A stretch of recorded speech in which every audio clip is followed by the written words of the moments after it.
नमस्कार, सत श्री अकाल। IVF ਦੇ ਪੇਜ ਤੇ ਅੱਜ ਤੁਹਾਡਾ ਸਾਰਿਆਂ ਦਾ ਫਿਰ ਤੋਂ ਸਵਾਗਤ ਹੈ। IVF ਦੇ ਪੇਜ ਤੇ ਅੱਜ ਦਾ ਜਿਹੜਾ ਆਪਣਾ ਟੌਪਿਕ ਹੈ ਉਹ ਹੈ ਕਿ ਆਪਾਂ IVF ਦੇ ਸਕਸੈਸ ਰੇਟ ਨੂੰ ਇਨਕਰੀਜ਼ ਕਿਵੇਂ ਕਰ ਸਕਦੇ ਹਾਂ। ਦੇਖਿਆ ਜਾਵੇ ਤਾਂ IVF ਦੇ ਸਕਸੈਸ ਰੇਟ ਦੇ ਵਿੱਚ 100% ਗਰੰਟੀ ਨਹੀਂ ਹੁੰਦੀ ਹੈ और डॉक्टर लैवल ਤੇ ਜਿਹੜੀ ਬਹੁਤ ਸਾਰੀ ਕੋਸ਼ਿਸ਼ ਹੈ ਜਿਹੜੀ ਉਹ ਕੀਤੀ ਜਾਂਦੀ ਹੈ ਕਿ ਸਕਸੈਸ ਹੋਵੇ, ਪਰ ਆਪਾਂ ਪੇਸ਼ੈਂਟ ਲੈਵਲ ਤੇ ਇਸ ਨੂੰ ਕਿਵੇਂ ਸਕਸੈਸ ਕੀਤਾ ਜਾ ਸਕਦਾ ਹੈ ਇਸ ਦੇ ਰਿਗਾਰਡਿੰਗ ਅੱਜ ਆਪਾਂ ਜਿਹੜਾ ਉਹ ਡਿਸਕਸ ਕਰਾਂਗੇ। ਤਾਂ ਇਸ ਦੇ ਲਈ ਆਓ ਮਿਲਦੇ ਹਾਂ ਡਾਕਟਰ ਮਾਧਵੀ ਅਰੋੜਾ ਸੇਠੀ ਜੀ ਨੂੰ ਤੇ ਡਿਸਕਸ ਕਰਦੇ ਹਾਂ ਆਪਣਾ ਅੱਜ ਦਾ ਵਿਸ਼ਾ। ਸਤਿ ਸ਼੍ਰੀ ਅਕਾਲ ਮੈਮ। ਸਤਿ ਸ਼੍ਰੀ ਅਕਾਲ ਜੀ मैम, जिदा कि अपना विषय ही है कि IVF के सक्सेस रेट को किवें इंक्रीज किया जा सकता है पेशेंट लैवल से, तो इस रिगार्डिंग तुसीं की कहना चाहोगे? चलिए पहले पेशेंट लेवल से पहले हम डॉक्टर लेवल पे बात करते हैं कि IVF का सक्सेस रेट मेडिकली किन किन चीज़ों पे डिपेंड करता है। सबसे पहले अंडे की क्वालिटी, दूसरे नंबर पे आती है शुक्राणु की क्वालिटी, और जब वो दोनों मिलके बीज बन जाता है बीज की क्वालिटी, और एंड में बीज के साथ हमें ज़मीन की क्वालिटी, ज़मीन मतलब बच्चेदानी झिल्ली की क्वालिटी। तो हमें झिल्ली अच्छी बननी चाहिए, झिल्ली की थिकनेस अच्छी होनी चाहिए, झिल्ली का ब्लड फ्लो अच्छा होना चाहिए, ये सब मैटर करता है। साथ में अंडे की क्वालिटी अच्छी होनी चाहिए, यंग एज में एग क्वालिटी ज़्यादा अच्छी होती है। स्पर्म क्वालिटी अगेन, कोई किसी के हस्बैंड को कोई मेडिकल हिस्ट्री है, कोई सर्जिकल हिस्ट्री है, या फिर सिगरेट स्मोकिंग, अल्कोहल वगैरह कंजम्पशन ज़्यादा हो रहा है, तो ऐसे में स्पर्म क्वालिटी भी कम हो जाती है। तो ये सब क्वालिटी आपका सक्सेस रेट डिटरमाइन करती है, ठीक है। इसके अलावा मरीज़ ऐसी क्या क्या चीज़ें कर सकता है वो 14 दिन में एम्ब्रियो ट्रांसफ़र के बाद कि उसका सक्सेस रेट बेस्ट रहे, क्योंकि हमारी फुल कोशिश करने के बाद भी हम 100% सक्सेस रेट अचीव नहीं कर सकते हैं। सो उसको बेस्ट करने का क्या तरीका है, हम स्टेप बाय स्टेप कुछ पॉइंट्स पे बात करते हैं। सबसे पहला पॉइंट आता है रेगुलर मेडिकेशन लेना। जो हम आपको मेडिसिन लिख के देते हैं IVF के बाद, वो रेगुलर टाइम पे लेना बहुत ज़रूरी होता है। उसमें ऐसी दवाइयाँ होती हैं जिनको हम प्रोजेस्टेरॉन्स कहते हैं, ऐसे हार्मोन्स जो आपको प्रेगनेंसी सस्टेन करने में हेल्प करते हैं। तो इसीलिए जैसे जैसे आपको प्रिस्क्राइब किए गए हैं वैसे वैसे लेना ज़रूरी रहता है। प्रोजेस्टेरॉन्स यूट्रस को रिलैक्स करते हैं और प्रेगनेंसी को सपोर्ट करते हैं। सो मेडिसिन रेगुलरली लेना सबसे इम्पॉर्टेंट चीज़ है।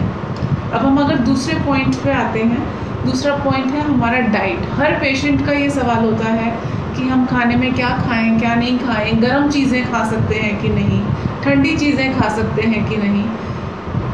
According to the medical science कुछ भी गर्म ठंडा नहीं है, तो हमारी तरफ से डाइट में कोई एग्जैक्ट रिस्ट्रिक्शन नहीं होती है। लेकिन जो पेशेंट मेडिसिन ले रहा है, जैसे कि प्रोजेस्टेरॉन्स की हमने बात की, तो प्रोजेस्टेरॉन्स यूट्रस को रिलैक्स करने में हेल्प जब करते हैं तो वो साथ साथ इंटेस्टाइन को भी रिलैक्स करते हैं, जिसके कारण से मरीज़ को कभी कभार ब्लोटिंग, गैस्ट्राइटिस, एक्सेसिव गैस होना या फिर कॉन्स्टिपेशन जैसे सिम्टम्स हो सकते हैं। तो इन तरह के सिम्टम्स को अवॉइड करने के लिए एक हेल्दी न्यूट्रिशियस डाइट लेना बहुत ज़रूरी है, जैसे कि ग्रीन लीफी वेजिटेबल्स, आपका फ्रूट्स, थोड़ा बहुत सैलेड खाने में, और नॉर्मल खाना, घर का हेल्दी खाना, but quality of food should be good. मतलब कि बाहर का खाना अवॉइड कीजिए, क्योंकि बाहर के खाने से और प्रॉब्लम्स बन सकती हैं बॉडी में जो हम इन 14 दिन में नहीं चाहते। सो घर का हेल्दी खाना, न्यूट्रिशियस पौष्टिक खाना। लेकिन हाँ, घर में बड़े बूढ़े हैं जो कहते हैं कि खाना गर्म है, ये खाना ठंडा है, तो उनकी संतुष्टि के लिए आप वो खाना अवॉइड कर सकते हैं, बट हमारी तरफ से ऐसा कोई भी खाना नहीं है जो आपको अवॉइड करने की ज़रूरत है। नेक्स्ट बहुत इंपॉर्टेंट क्वेश्चन जो हर मरीज़ पूछता है, बेड रेस्ट, कि बेड रेस्ट कितना ज़रूरी है। अगर प्रैक्टिकली बात करें, पेशेंट को बेड रेस्ट की बिल्कुल कोई ज़रूरत नहीं होती है। एम्ब्रियो ने अगर जाके इम्प्लांट करना है, इनिशियल हाफ एन आवर में इम्प्लांट कर जाता है, तो पेशेंट को बेड रेस्ट की कोई ज़रूरत नहीं है। IVF के बाद पेशेंट अपना रूटीन एक्टिविटी इमिडिएटली रिज्यूम कर सकता है एम्ब्रियो ट्रांसफ़र के नेक्स्ट डे से ही, उसको कुछ भी रेस्ट की ज़रूरत नहीं है।